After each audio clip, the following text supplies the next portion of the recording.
One of China's largest real estate developers has been ordered to liquidate by a court in Hong Kong to stem the downturn and restore stability in the real estate market. What if no one was talking about the fact that the world's second-largest economy was going toward its worst crisis in decades? A slow-moving economic storm is building behind China's shiny skyscrapers and fast trains. The home market is falling apart. It used to be the main driver of the country's growth. Withdrawals are being frozen by banks. A lot of young college graduates can't find work, and people are losing faith in things like real estate, the business, and even the future. We look at what's really going on in China's economy, why it's important, how it got this bad, and where it might be going next in this video. This won't come from official sources, but everyone needs to know this story. In many Western countries, people put their money into stocks, shares, or mutual funds. In China, however, families usually put their money into real estate. A family might own 2 or even 3 flats, but they wouldn't live in them. They got them as investments. In fact, real estate holds about 70% of the wealth of Chinese households. This is a huge number, especially when you look at other big economies and see that the percentage is usually much smaller. However, this heavy reliance on the real estate market did not happen by chance. China's fast economic growth was linked to real estate growth for many years. The leaders of the country stuck to a simple plan: build more and grow more. It worked for a while. Cities seemed to appear out of thin air. At breakneck speed, tall apartment buildings were built. Because land sales bring in a lot of money for local governments, they sold plots to developers who were ready to build. Banks, on the other hand, were happy to lend money for the buying spree and gave out mortgages without worrying about the long-term danger. Builders borrowed a lot of money to pay for these projects because they were sure that people would always want them. The method worked as long as home prices kept going up. People thought that property prices would only go up, so they kept buying, often without planning to, years before the buildings were finished. These were not separate trends. This turned into the standard. A feedback loop was made by the motion. The money that local governments needed came from selling land to investors. The builders got loans to pay for the work. People bought flats early, which gave the next round of land purchases the money they needed. Along the way, banks gave credit at every turn. The whole cycle relied on people's trust and prices going up all the time. Many places around the world have seen real estate booms come and go, though. Around 2021 and 2022, China's model began to show first signs of weakness. One of the clearest signs of trouble was when Evergrande, which used to be the biggest real estate company in the country, said it was deeply in debt. It was hard to believe that more than $300 billion was owed to investors and creditors. At first, a lot of people thought this was just one case of bad management, but it was clear right away that Evergrande wasn't an outlier. It was a sign of a much bigger problem in the whole sector. In China, most of the big companies had been working in the same way. They took out a lot of loans, paid for current costs with sales from the future, and relied on steady growth to stay in business. There were a lot of ways that this plan was like a Ponzi scheme. The market would keep working as long as there were new buyers. But when demand dropped, the whole system began to shake. There were signs everywhere by 2023. In a lot of places, home prices stopped going up. Some places saw them start to fall. People who had paid a lot of money for flats that weren't finished were now looking at homes that were worth less than what they owed on their debts. At the same time, work on a lot of projects either slowed down or stopped completely. Because they didn't have enough money, developers couldn't keep building. And they couldn't make money unless new buyers came into the market. This made things very bad for millions of normal Chinese families. For homes that didn't exist at all or were only empty shells, they took out loans that often took out most of their savings. Some buildings were only partly built and others hadn't even been started yet. People paid money for homes that were only shown in planning papers and sales brochures. It's hard to say enough about how unstable this situation is. In many other places, a housing building that isn't finished would be seen as a big problem or a waste of money. That's not what it is in China. Property is such an important part of a family's wealth that it has an even bigger effect on their emotions and mental health. Many people were afraid of losing more than just money. They were afraid of losing their future, their standing, and the promise they thought the government and the economy had made to them. The fact that the real estate market was so connected to the economy as a whole made things worse. China's growth story was built around real estate, not just one part of it. Some estimates say that it made up about 30% of China's overall GDP, when you add in related industries like building materials, household goods, and construction.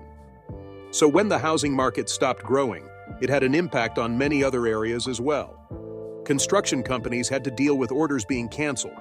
Suppliers of cement, steel, and glass all saw less business. Manufacturers of furniture and appliances had fewer buyers. And with all of this, people lost their jobs. People who had steady jobs during the building boom were suddenly out of work and couldn't make money. The slowing Chinese real estate market made a problem that had been building up for a while start to boil over. By 2022, more and more people who had paid money down for flats before they were built realized they might never get to see them. There wasn't enough money for developers to keep building, so buyers were left in the dark. It was clear right away how big the problem was. Hundreds of thousands of units in dozens of towns were still unfinished. Some projects were given up on completely. A lot of these buyers already had long-term debts in place. They were making regular payments on houses they couldn't live in, and often had never seen anything more than a model house. Years of broken promises and delays made people angry, and that rage drove them to act. The spark was in July 2022 in Henan, a county in the middle of China. A group of people who bought homes said in public that they would not pay their debts until the building of their homes began again. Their message was clear and emotional. They didn't want to default, but they also couldn't keep paying for something that wasn't there. Many people could no longer handle the stress of having to pay rent and a debt. Most of the time, you don't hear about mortgage boycotts. This is especially true in a country where open disagreement is rare and often dangerous. But this wasn't like that. Not one of these was an activist or party group. They were normal middle-class people, engineers, office workers, teachers, who had followed the rules and felt lied to by a system that had promised them safety. The drive to boycott quickly caught on. Within a few weeks, people from more than 90 towns and 300 developments had joined. People started writing open emails, getting together in online forums, and telling their stories on WeChat and Weibo, two popular social media sites. Most of the time, these posts were taken down within hours, but the trend couldn't be stopped. This movement was very strong because it had clear morals. The marchers weren't asking to be treated differently. They weren't trying to avoid taking blame. They were just telling coders to keep their end of the deal. Many of the people who were interviewed said, "We don't want to stop paying, we just want the homes we were promised." A man from Zhengzhou who is 42 years old told reporters, "We're not paying the mortgage because we don't want to. We just can't afford to pay rent and a mortgage on a house that doesn't exist," he said. Thousands of other people had felt the same way. Many of them had taken out loans because they thought their investment was safe, which is how real estate in China had always been seen. But now that confidence was being put to the test, the money from new buyers was used to buy land and start new projects, not to finish up current builds. This method worked when there was a lot of desire and money was flowing. However, when the market went down, the flaws in this plan were clearly seen. Because there weren't as many new sellers, there wasn't enough money to finish projects that were already started. When projects weren't finished, trust in the market fell. The government tried to stop the chaos because they knew it was getting worse. The boycotts were played down by state media. Platforms were told by local authorities to remove any mentions to the protests. However, these attempts didn't work very well. It had already reached too many people and spread too far. Worse for Beijing, the protests over mortgages started to bring attention to bigger problems in the financial system.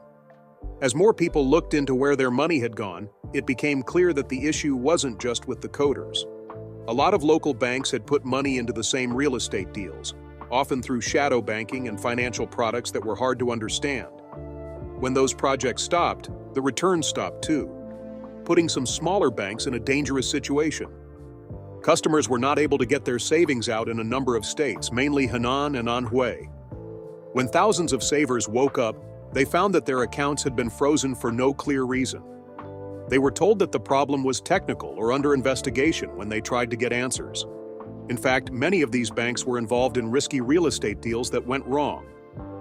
In July 2022, there were protests outside of a number of country banks in Henan. People who had saved money for years or even decades went to the towns where their banks were based and demanded to get their money back.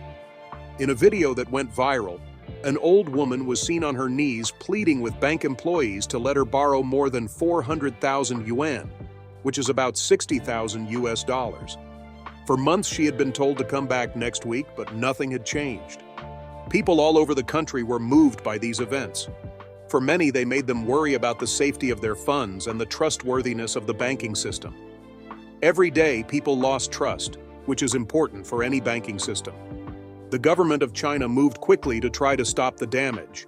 A record number of small and regional banks were merged and restructured by regulators all at once. Almost 300 of these schools were either merged or changed in 2024 alone. These steps helped keep some parts of the system stable, but they didn't fix the main problem. This wasn't just about bad loans or investments at its core. It was about a system of money that was based on the idea that the real estate market would never fail. It was clear that assumption was wrong now. When mortgage boycotts and banking limits came together, it caused a new level of stress. A lot of Chinese people got the message.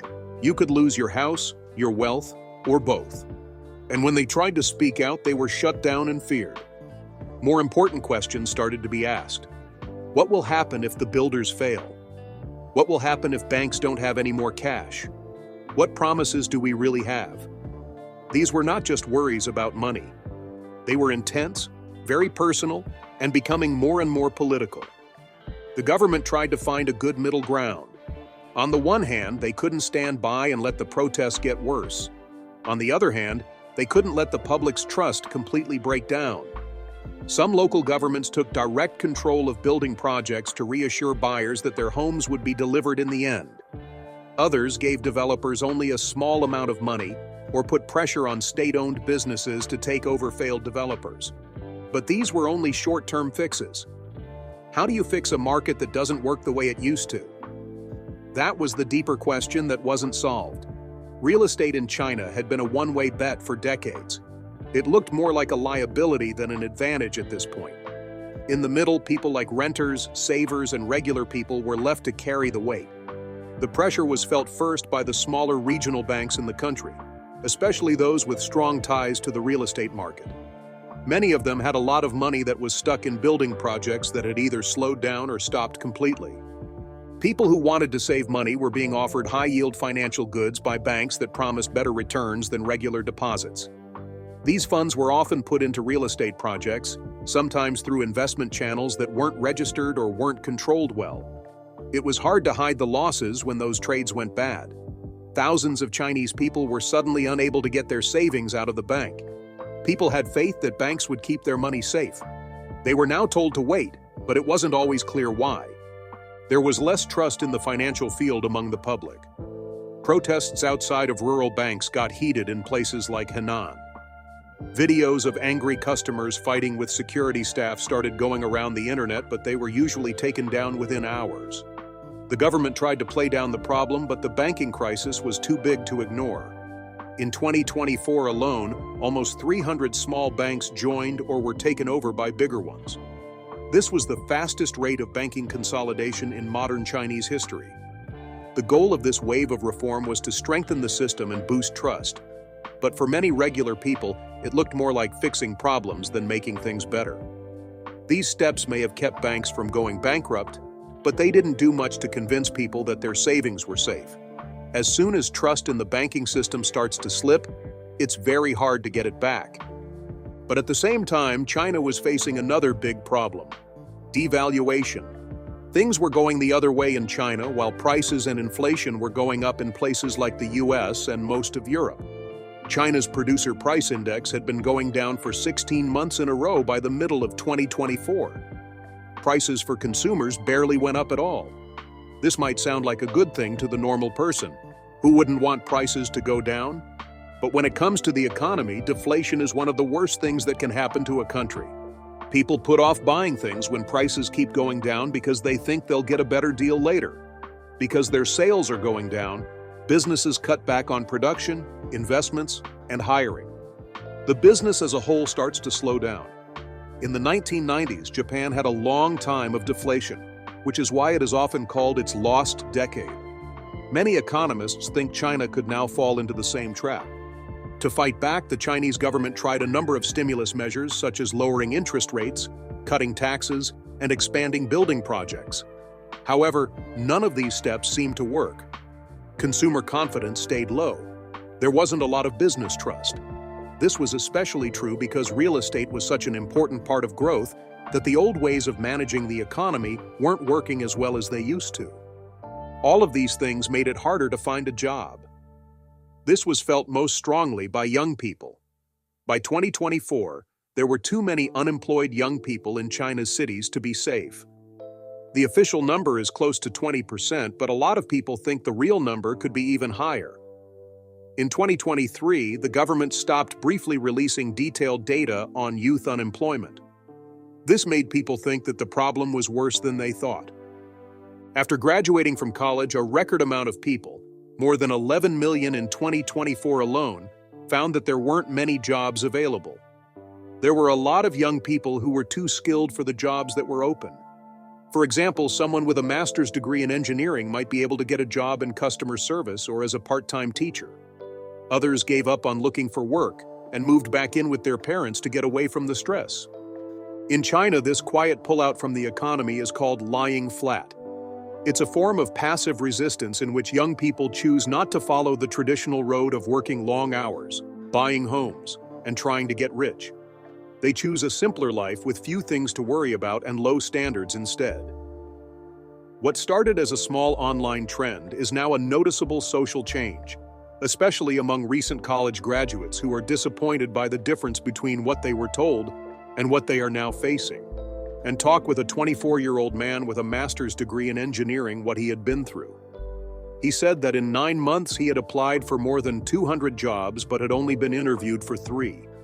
It wasn't even enough to cover his basic living costs when offers did come in. He said, "My parents spent all of their savings to pay for my school. Now I can't even take care of myself, let alone pay them back." Stories like his are becoming more common, showing that China's young people are generally unhappy.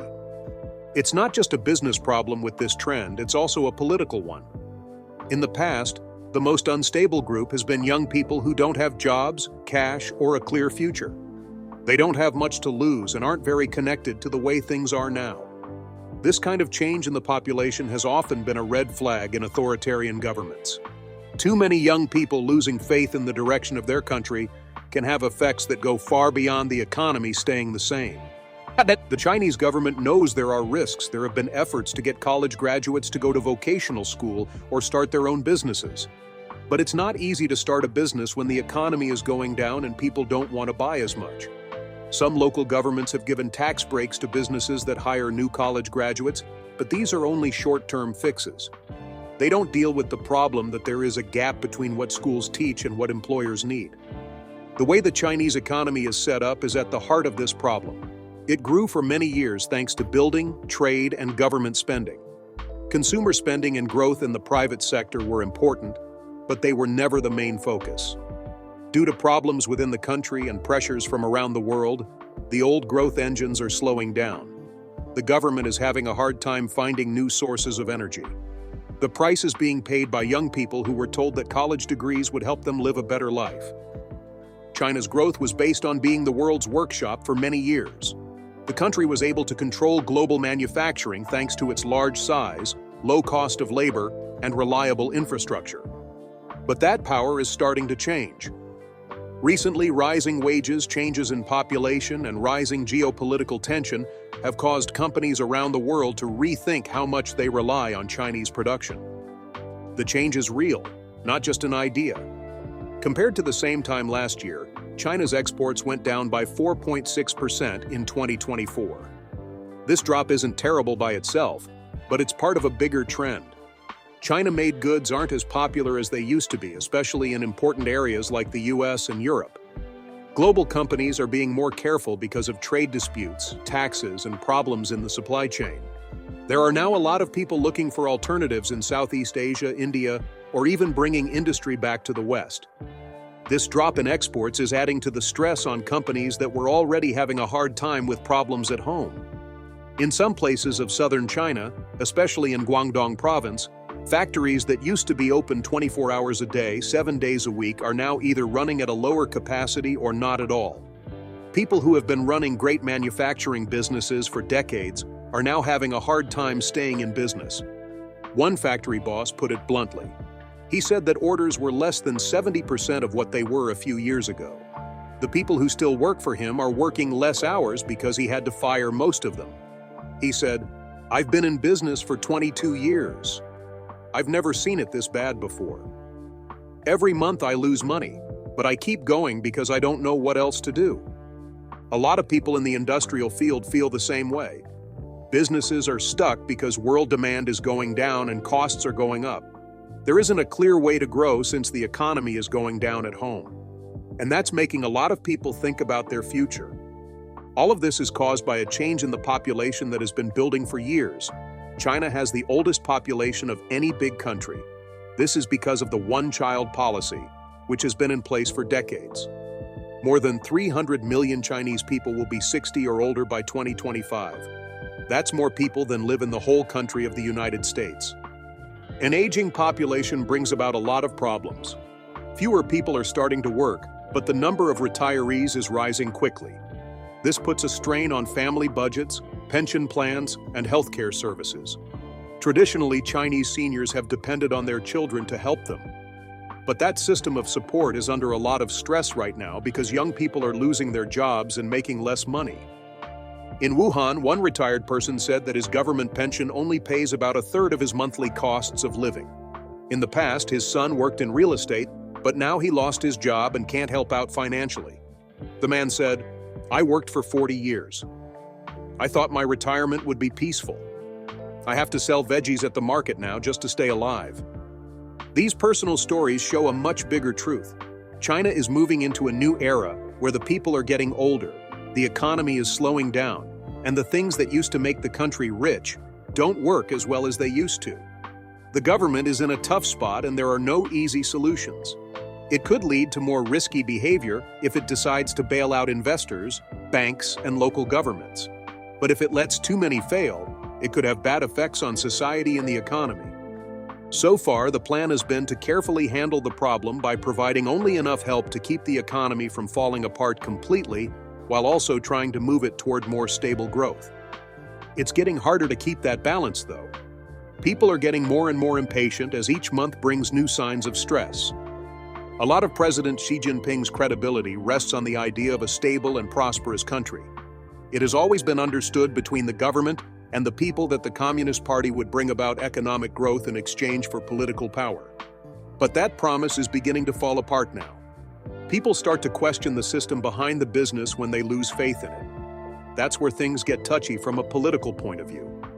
Recent protests against mortgages, banks, and young people's lack of faith in the system may seem like unrelated problems, but they all point to a bigger problem, a growing sense that the system isn't working.